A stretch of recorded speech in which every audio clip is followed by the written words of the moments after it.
আজি মই কি বনালো চাওকচোন।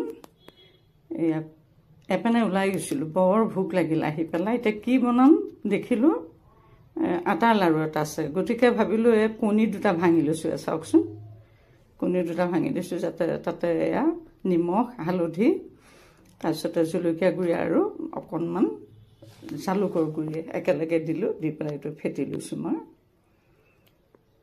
চাওক, দি পেলাই পিঁয়াজ এটা মিহিকৈ কুটি ল'ম। এতিয়া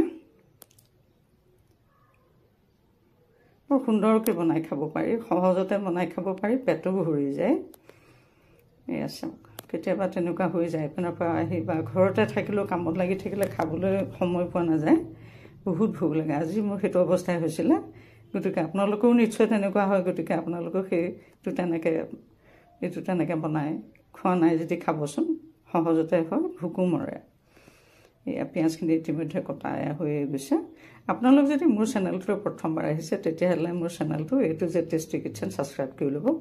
এতিয়া কণীখিনিতে এই পিঁয়াজখিনিও মই পেলাই দিলোঁ। দি পেলাই পুনৰ এইখিনি মই সুন্দৰকৈ আকৌ ফেটিম। মানে ফেটাটোৰ লগতে বহুতখিনি নিৰ্ভৰ কৰে। চাওক, কেঁচা জলকীয়াও দি দিছোঁ। কেঁচা জলকীয়া আৰু পিঁয়াজ দিলে মানে বস্তুবিলাকৰ সোৱাদটো ধুনীয়া হয়, চেণ্টটো আহে ধুনীয়া, সুগন্ধিটোৰ কাৰণে খাই ভাল লাগে। আৰু অকণমান জ্বলা হ'লে এনেও ভালেই লাগে। জোখমতে কাটি দিছোঁ জলকীয়া। দি এইখিনি মই সুন্দৰকৈ ফেটি দিলোঁ। দি গেছটো জ্বলাই দিলোঁ। অতি সহজে হয়। টাৱাখন পাতি দিলোঁ। দি পেলাই ৰুটিখন পহিলাতে মই ভাজি লৈছোঁ। পহিলাই শুকানকৈ ভাজিছোঁ। চাওক, পহিলা লুটিয়াই দিলোঁ। দি পেলাই এতিয়া কি কৰিম, মই একেবাৰে শুকান নকৰি তাৰ ওপৰতে এতিয়া অকণমান ৰিফাইন দি দিছোঁ। ৰিফাইনৰ পৰিৱৰ্তে আপোনালোকে যিকোনো তেলে দিব পাৰে, ঘিউ দিব পাৰে। মই ৰিফাইন অকণমান দি দিছোঁ। সোনকালে হওক, খালি ভোক লাগিছে। এতিয়া এইটো চাওকচোন, এইটো হ'ল, এইটো এনেকৈ ভাজি লৈছোঁ মই সুন্দৰকৈ। এতিয়া বৰ ধুনীয়া, বনাবলৈও সহজ, খাবলৈও সহজ। আৰু যিহেতু আটাকেইটা মৰাই আছিল, লাড়ুটো বনোৱা আছিল মোৰ, আৰু সহজ হ'ল আজি। এইটো হৈ গ'ল। ৰুটিটো ইতিমধ্যে নমাই থ'লোঁ। থৈ পেলাই টাৱাখনতে মই অকণমান তেল দি দিছোঁ। এইটো ৰিফাইনেই দিছোঁ মই, ৰিফাইনকে দি দিলোঁ। দি পেলাই কণী ফেটি লোৱা কণীখিনি ইয়াতে মই এতিয়া ঢালি দিম।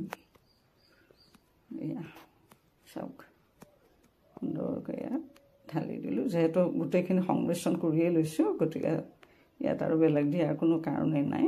কিন্তু ঢালি দিলোঁ। দি পেলাই এতিয়া মানে আমলেটখন ভালকৈ সিজাই ল'ম। এতিয়া বহলাই দিছোঁ।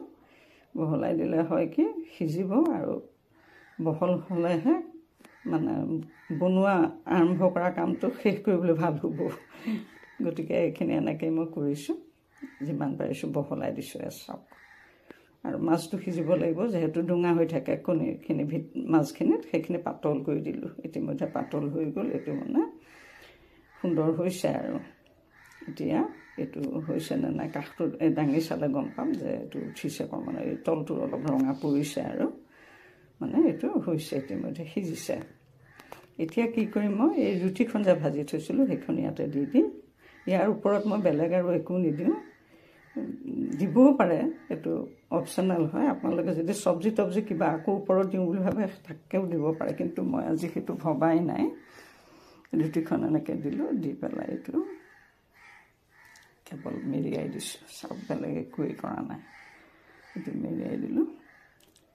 এইটো সুন্দৰকৈ সিজিছে।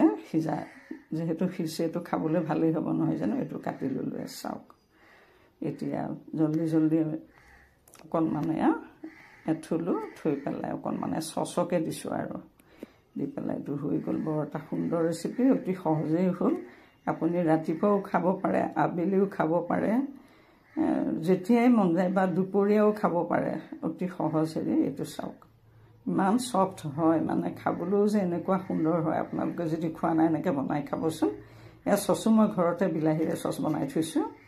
বৰ সুন্দৰ হয় খাবলৈ, সহজতে। গতিকে পুনৰ আহি আছোঁ আপোনালোক